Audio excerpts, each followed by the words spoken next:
Welcome to Rick Tribe. We're constantly taught that the ultimate, absolute easiest path to building wealth is simply, buying and holding broad index funds or ETFs. And, well, while that's a fantastic starting point for anyone, the ultra-wealthy, the millionaires and billionaires of the world, they don't just buy index funds. They optimize them. They use these incredibly powerful, kind of under-the-radar strategies to squeeze out extra returns, systematically lower their tax bills, and literally just ruthlessly protect their assets. So today, in this explainer, we're unpacking one of their biggest, best-kept secrets, direct indexing. Hold on a second, Richard. We've been told for years by, well, practically every financial expert out there that ETFs are the absolute gold standard for long-term investing, right? I mean, they've got low fees, they give you broad market exposure, and they're incredibly easy to manage. So if ETFs are so great, why on earth would the ultra-wealthy intentionally go out of their way to use something else? Section 1. Direct indexing versus ETFs. Right, so let's dive into this, because it's a brilliant question, Rachel.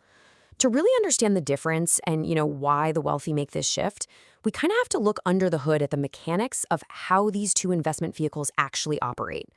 Both an ETF and a direct indexing strategy aim to do the exact same thing, which is track a broad market index, like the S&P 500. But how they get you to that destination? Entirely different. And that difference, well, that is exactly where the wealth is made. Think of an ETF like buying a pre-baked cake straight from the grocery store. You purchase a single share of the fund, and that fund holds all the underlying stocks on your behalf. It's super convenient, for sure, but you're stuck with the final product. You can't just pick out the raisins if you don't like them. Direct indexing, on the other hand, it's like buying the absolute highest quality ingredients to bake and customize that cake yourself. Instead of owning a fund, you're actually purchasing the individual shares of the companies that make up the index, and you hold them directly in your own name. So you maintain the exact same broad market exposure, but with that direct ownership, you unlock a literally incredible amount of control over your money. Section 2. The tax loss harvesting superpower. Okay, that sounds a lot like financial magic or maybe just really confusing jargon. I need a real-world example here. How exactly does losing money in the stock market make you wealthier? Totally fair enough, Rachel. That granular control I just mentioned leads us directly to our first massive unfair advantage. See, average investors, they tend to panic during market dips. But wealthy investors, they actively use those dips to turn paper losses into absolute gold. Let's walk through it step by step. Imagine you own an S&P 500 ETF, and the overall market goes up. You're thrilled, right? But beneath the surface of that ETF, some individual companies are inevitably going to be down. Because you own the pre-baked cake, you can't touch them. But with direct indexing, you own the ingredients. So, step 1. Let's say Apple stock drops below what you actually paid for it. Step 2. Because you own the actual shares, you can sell those specific Apple shares to lock in a capital loss on paper. Step 3.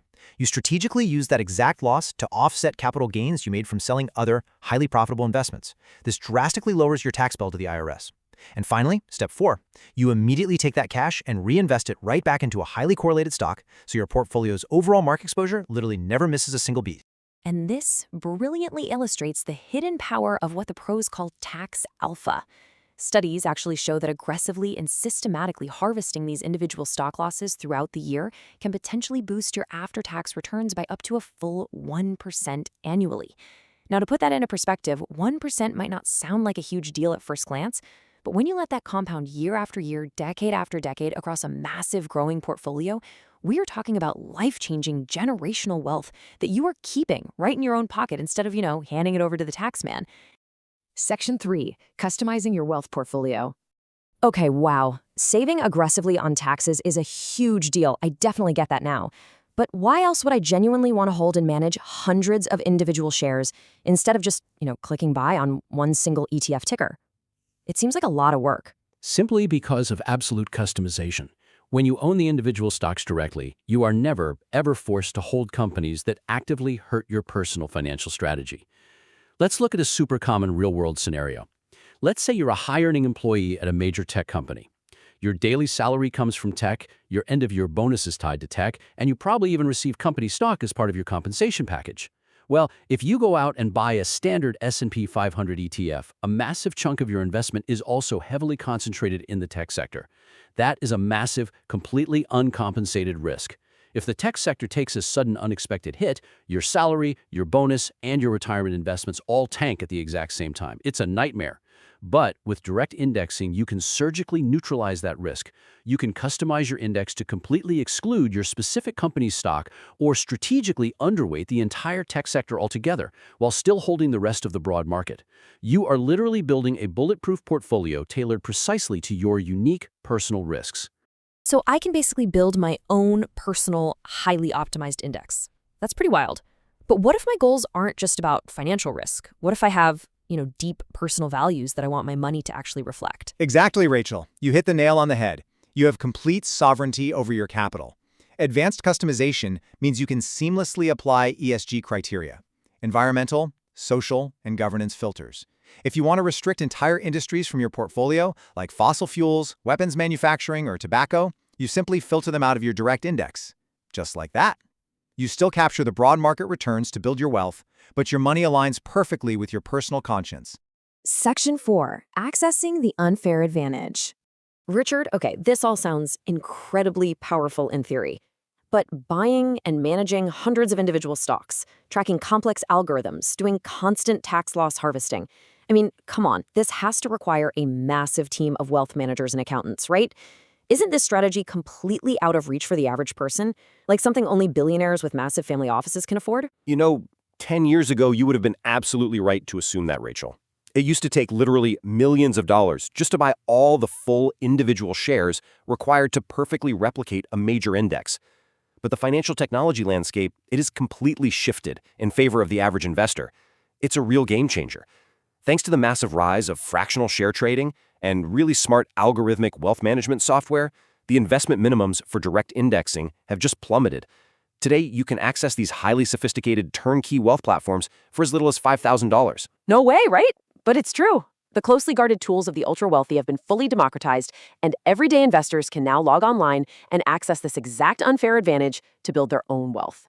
So, the absolutely crucial point here is that wealth building is ultimately about awareness and taking strategic action. And before we move to our final and honestly perhaps most impactful point about how direct indexing secures your long-term legacy, I want to remind you to subscribe to the Rich Tribe channel, like, comment, and share this explainer with someone in your life who really needs to level up their financial game. Section 5. Securing your financial legacy. So building true wealth isn't just about the money you can spend today or even tomorrow. It is fundamentally about the legacy you leave behind.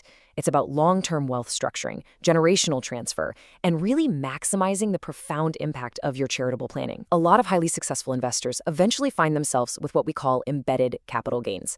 These are individual stock positions that have just grown massively in value over many, many years.